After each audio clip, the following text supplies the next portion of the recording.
peningkatan kesejahteraan guru non-ASN sebesar 2 juta rupiah dan peningkatan untuk gaji guru ASN sebesar gaji pokok yang mereka miliki. Yang gaji itu bervariasi menurut kemampuan sekolah. Tapi dengan dia sertifikasi, maka dia akan dapat tunjangan sertifikasi sebesar 2 juta itu. Selama ini di antara kritik terhadap Yonasi itu banyak sekolah swasta yang tutup, tidak kebagian murid. Sementara negeri itu muridnya berlebih, yang karena muridnya berlebih, itu kadang standar mutunya tidak dapat terpenuhi. Nah intinya terkait dengan PPDB, Pak Presiden meminta atau menugaskan kami untuk memperdalam kembali kajian pelaksanaannya dan nanti keputusan terkait dengan pelaksanaan PPDB akan dibahas secara khusus dalam sidang kabinet. Pembelajaran coding sebagai kurikulum atau mata pelajaran pilihan di sekolah. Yang dimulai dari sekolah dasar, mungkin nanti kita akan kaji apakah mulai dari kelas 4 atau seterusnya. Dan itu bisa kita selenggarakan sebagai bagian dari materi pelajaran pilihan di sekolah.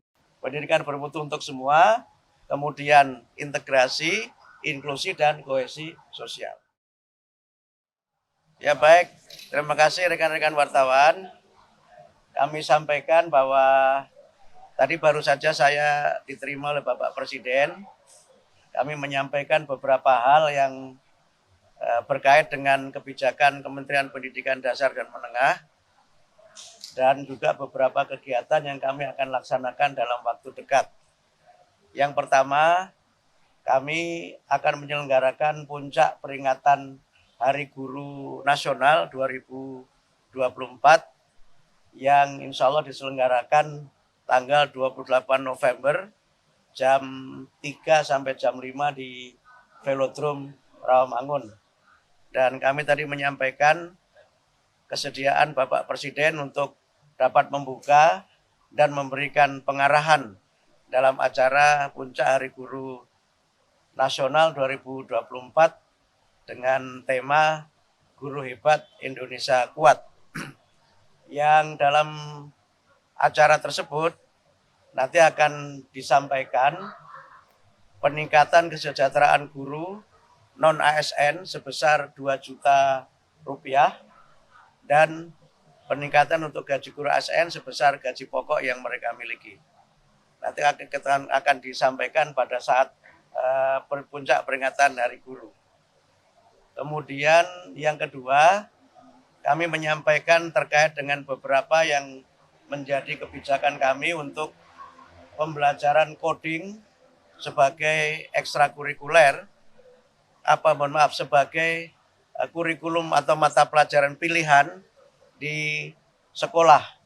Yang dimulai dari sekolah dasar, mungkin nanti kita akan kaji apakah mulai dari kelas 4 atau seterusnya.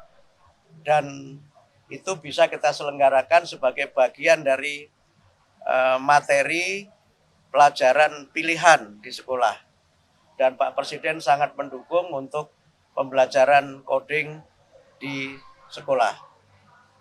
Kemudian yang ketiga, ini yang mungkin sangat ditunggu oleh teman-teman wartawan terkait dengan PPDB Yonasi. Tadi kami bahas secara khusus dengan Bapak Presiden. Kami menyampaikan hasil-hasil kajian yang sudah kami lakukan dengan para kepala dinas pendidikan di seluruh Indonesia beberapa waktu yang lalu, dan juga kajian para pakar dan juga audiensi kami dengan beberapa stakeholder penyelenggara pendidikan. Nah intinya terkait dengan PPDB, Pak Presiden meminta atau menugaskan kami untuk memperdalam kembali kajian pelaksanaannya dan nanti keputusan terkait dengan pelaksanaan PPDB akan dibahas secara khusus dalam sidang kabinet. Jadi sekarang kami masih memperdalam kembali kajian tentang PPDB zonasi dan nanti hasilnya akan kami sampaikan kepada Bapak Presiden dan keputusannya akan ditetapkan dalam sidang kabinet. Saya kira demikian dapat kami sampaikan. Terima kasih. Ya.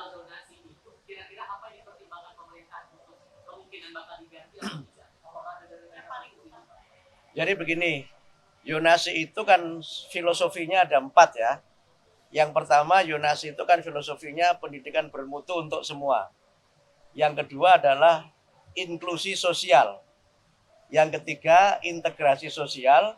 Yang keempat, kohesivitas sosial. Ini semangat dari Yonasi itu. Sehingga mereka, anak-anak ini, bisa belajar di sekolah-sekolah yang dekat dengan rumahnya. Yang kedua, anak-anak dari berbagai kelas sosial itu juga bisa belajar di sekolah yang sama. Sehingga tidak ada segregasi antara, mohon maaf, misalnya anak-anak dari kelas yang mampu dengan tidak mampu. Atau saya sering gunakan bahasa, tidak ada segregasi antara yang elit dengan yang alit. Karena itu ada inklusi sosial di situ. Karena Yonasi itu kan pakai empat kriteria. Yang pertama domisili, tempat tinggal.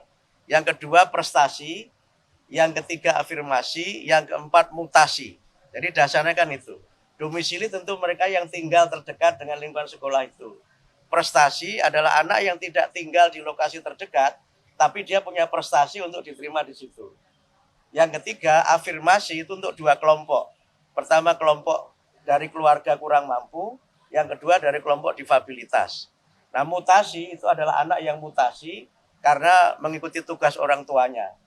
Sehingga dengan 4 kriteria itu, nanti kami akan sempurnakan lagi prosentasenya akan seperti apa.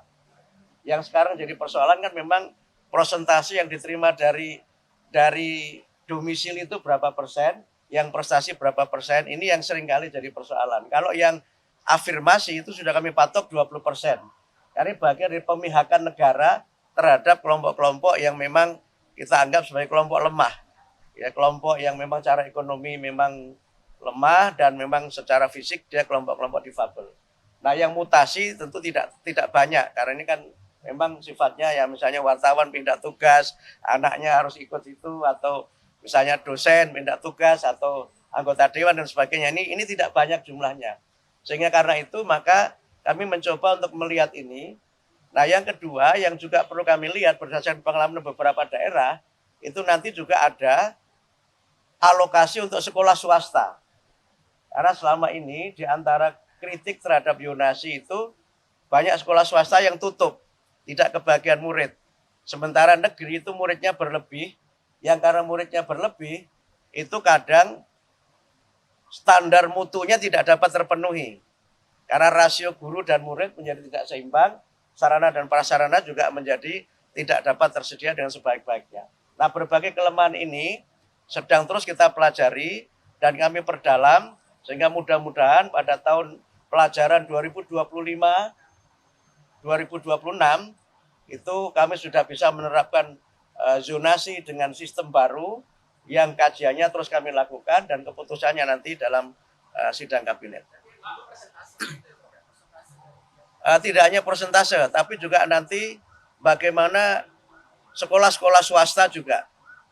Sekolah-sekolah swasta itu kalau pengaruh beberapa daerah, itu kan ada yang kemudian disubsidi.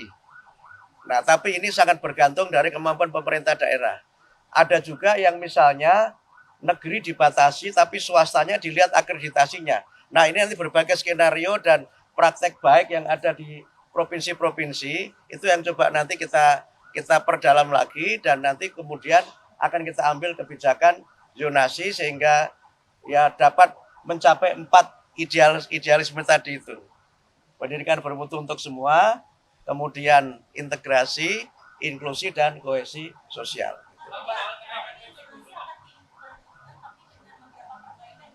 Menunggu sidang. Kami belum bisa mengambil keputusan karena keputusan nanti tidak ada pada kami, tapi pada sidang kabinet dipimpin Pak Presiden.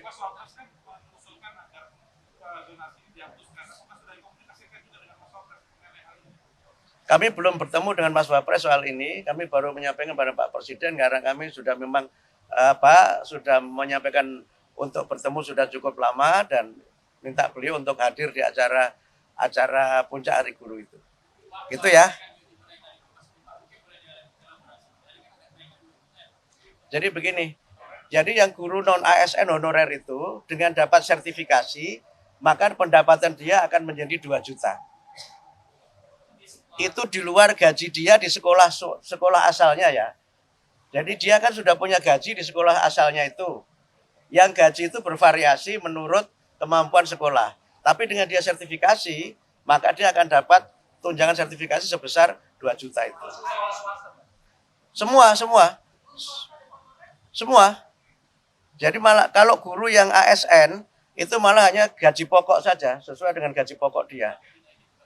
Yes, gaji pokoknya sesuai dengan gaji pokok dia. 1 kali gaji pokok. Ya gaji pokok itu tentu berbeda sesuai dengan kepangkatan dan sebagainya. ASN-nya naik tapi kenaikannya sesuai gaji pokok. Saya nggak tahu gaji pokoknya berapa, saya nggak tahu. Ya. Jadi peningkatan kesejahteraan ini juga nanti mengikuti peningkatan kualifikasi. Gitu. Jadi karena dia kan sudah dapat sertifikasi, dia harus ikut PPG. Nah, PPG itu kan pelatihan untuk bagaimana guru yang sudah memenuhi kualifikasi D4 atau S1 itu meningkat kualifikasinya sesuai amanat undang-undang kan harus punya kualifikasi. Yang dengan kualifikasi itu dia punya sertifikasi. Dengan dapat sertifikasi maka dia dapat tunjangan sertifikasi. Jadi clear ya. Jadi bentuknya tunjangan kesejahteraan melalui sertifikasi. Ya kalau pendapatnya meningkat masa kualitasnya nggak meningkat. Jadi kira-kira begitu. Guna PNS itu kenaikan gaji sesuai dengan gaji pokok. 2025. Teorinya Januari, kan tahun anggaran dimulai Januari. Tapi realisasinya nanti tergantung dari bagaimana pencairan dana dari Kementerian Keuangan.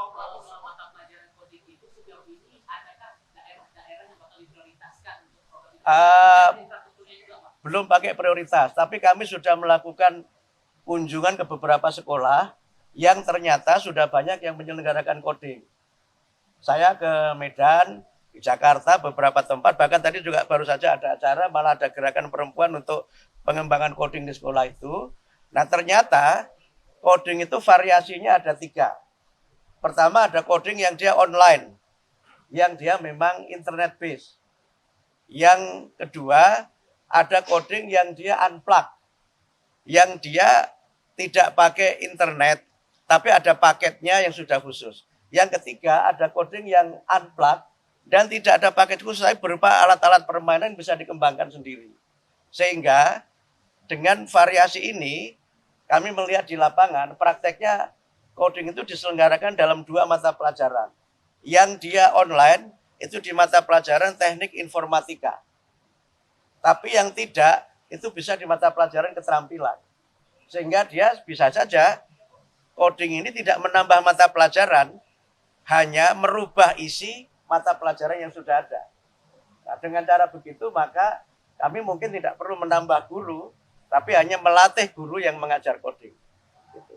Karena kan hubungannya dengan infrastruktur dan kebanyakan infrastruktur yang mendukung itu kebanyakan di sekolah-sekolah yang ada di perkotaan, Pak. Enggak selalu. Ada Yayasan Sukma itu di Palu, di satu kota di mana di Sulawesi Tengah. Jadi enggak selalu di kota, karena kalau dia unplug, tidak usah pakai internet, dia bisa di mana saja. Yang penting ada materinya dan ada tutornya. Yang penting itu.